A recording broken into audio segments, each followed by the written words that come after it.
Alright, so next we had a segment between Vince McMahon and Santina.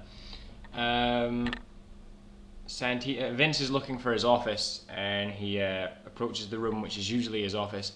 I don't know how it's usually his office when they play in a different arena every night, but he approaches the room, which is usually his office, and Trump has changed the locks.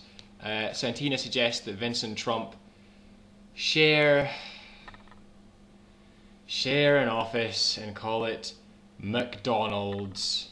Ha ha ha. Trump comes out and says it's his office now, and Vince disappears. Santina introduces herself, and Trump fires her. He says, I'm going to do to Miss WrestleMania what I did to Miss California.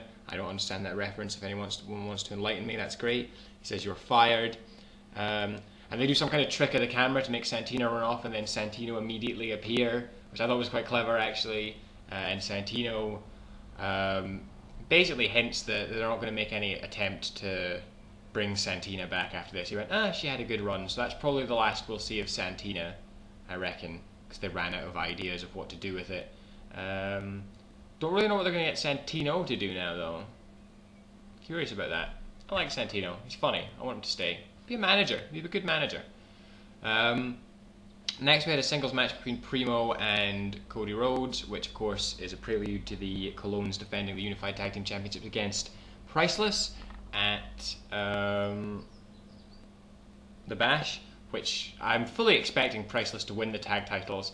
I fucking hate Priceless. They are retardedly bad. They are so rubbish. I mean, just tag team wrestling doesn't get much worse than Priceless. I'd rather watch the Headbangers. I mean, it's really, ugh.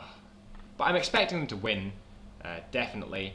The Colognes do a promo before this match about the rest of Legacy, DiBiase and Rhodes being Orton's sort of gay sex slaves or something like that. I'm not sure. Something about rubbing oil all over him. I don't know. It wasn't a very good promo. Priceless appear to have changed their music again. Why? Why do they deserve all this fresh music? They are atrocious. Why can't you just release them? I wish, by the way, they wouldn't do this thing they do in the bottom corners, having a countdown to the championship match, because it makes it really obvious that they know how long the match in the ring is going to last, and it's just kind of a suspense killer. I don't like it. This match was terrible, actually. I was expecting better Primo. Primo looked okay. There's not much to work with Rhodes, because Rhodes is terrible, but this match just sucked. Rhodes dominates for most of the match. Cole says something about... Right, I don't understand this. Both teams are drafted to Raw, right? And the idea is, now that the Colognes have the championships, they can defend them over any brand. Raw, SmackDown, or ECW. But Cole says that if Priceless win, then the titles become exclusive property of Raw and can only be defended against Raw superstars. Why? Why the fuck does that make sense? They're both drafted to Raw. That doesn't make any sense, Cole. Shut the fuck up. Anyway, Primo hit a really nice dropkick in this match. That was the only highlight. And the match ended really weakly. Primo hits a springboard crossbody off the second turnbuckle.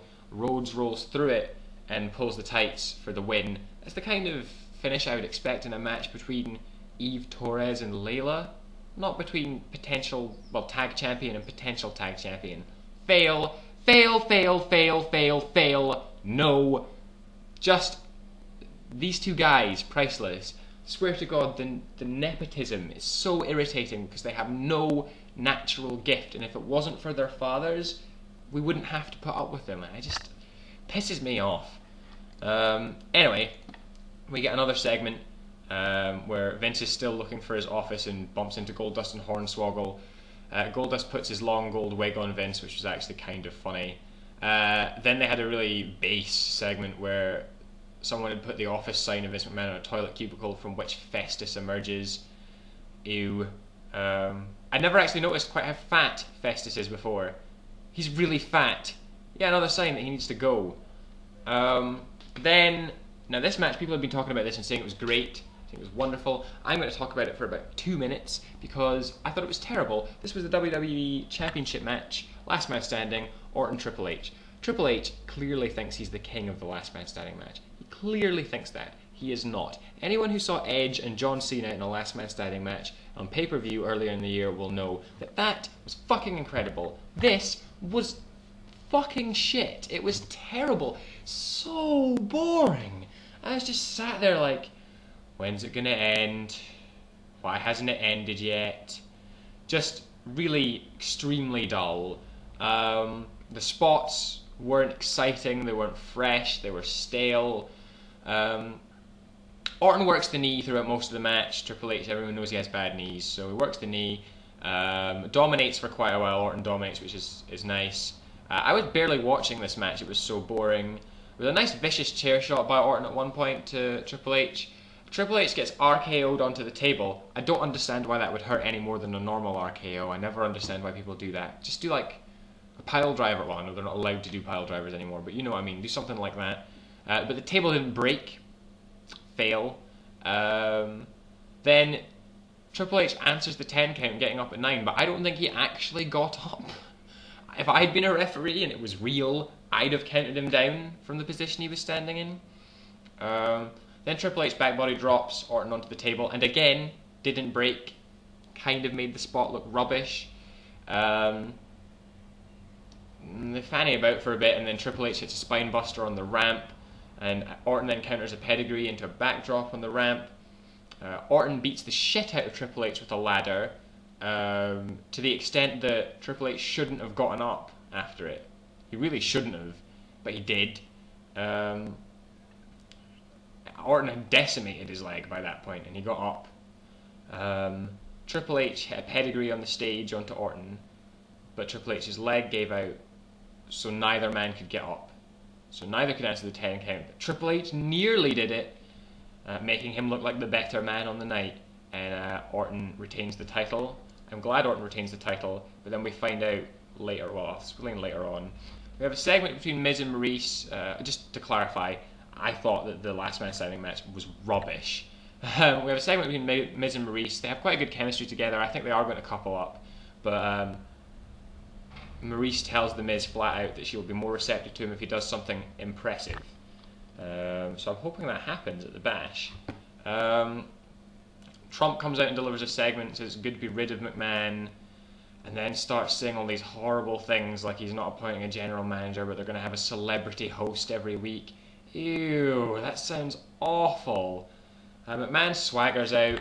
He's obviously meant to be a heel now and says the people don't deserve their money back like Trump's giving them. And he starts saying, oh, Trump, if you do all these things like making Raw free and having celebrity hosts instead of a general manager, you're going to bankrupt me in 6 months. And then it's revealed that the idea is that Trump only bought Raw off McMahon to bankrupt him. That was all he did it for. So McMahon then is bullied into offering to pay Trump back double what he paid for it so that McMahon can regain control of Raw. So McMahon's been played. I heard somewhere that this only happened because people actually believed that Trump had bought Raw and that WWE's stock rose. If that's true, people are fucking idiots. Obvious kayfabe. Really obvious kayfabe.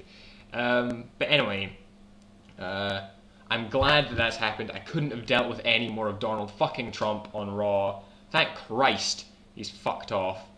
Vince gets to say you're fired to Trump, which I suppose is an Apprentice reference, but also an old school McMahon reference.